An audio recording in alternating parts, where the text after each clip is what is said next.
Hi. In this lesson I'd like to talk about the simplest thing. One of the first moves that you'll be learning. Maybe even the first day. And one of the things they'll teach you is the Pak Sao.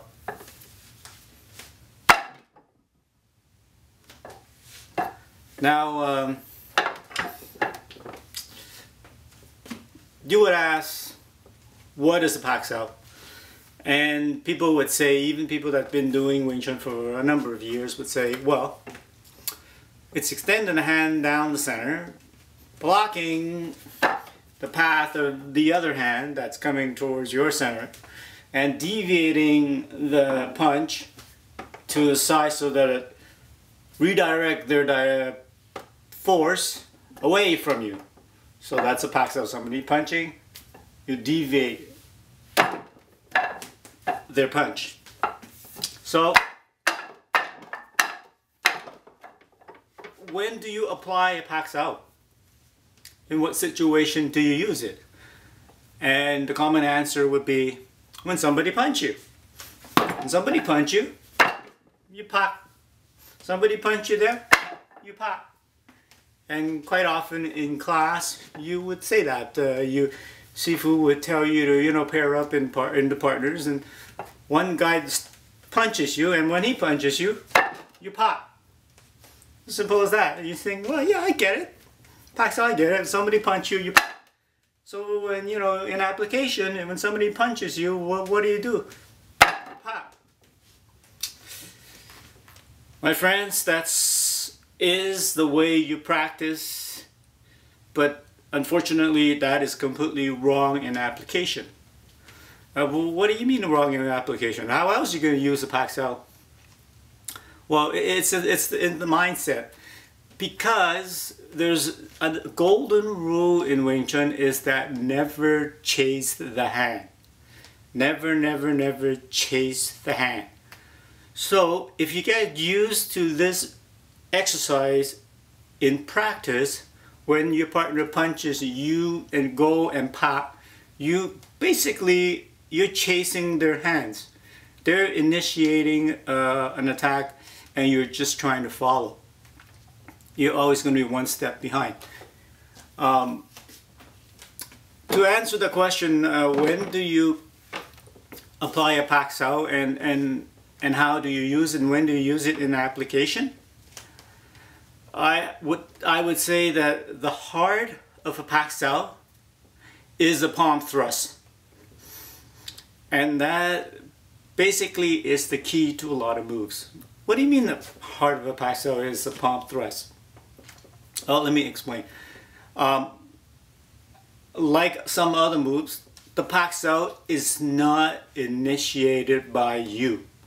You do not produce a Pak Sao consciously. A Pak Sao is really a palm thrust.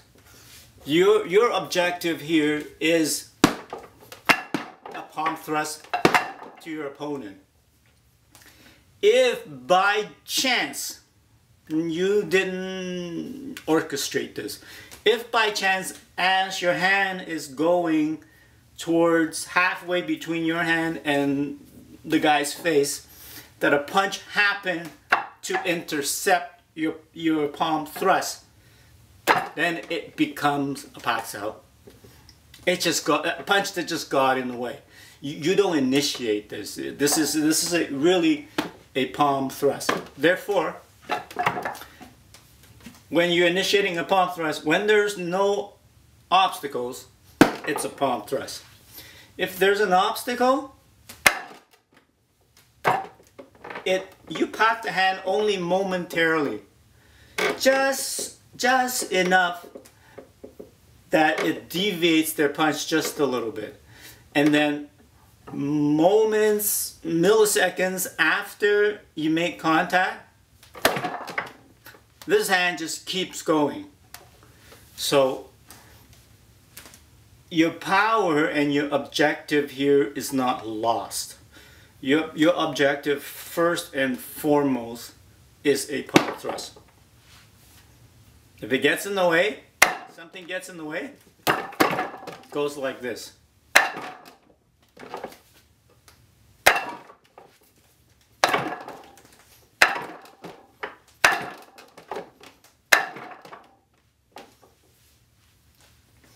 Why is that? Because the most important thing is you're not chasing the hand. You're not chasing the punches at you with all kinds of pack out. Your objective is the target, the center of the mass of your opponent. So in application, ignore the packs out. Your objective is a palm thrust. If the hand gets in the way, it turns into packs out only momentarily. And then once you get the clear line, you continue forward with your palm thrust. This is the same goes with many other moves like Bong Sao and Hun Sao. And those applications, once again, you don't produce them, your opponent produces them for you. So that's why the heart of a packs out is a palm thrust. So keep that in mind in application. Don't chase the hand and have fun.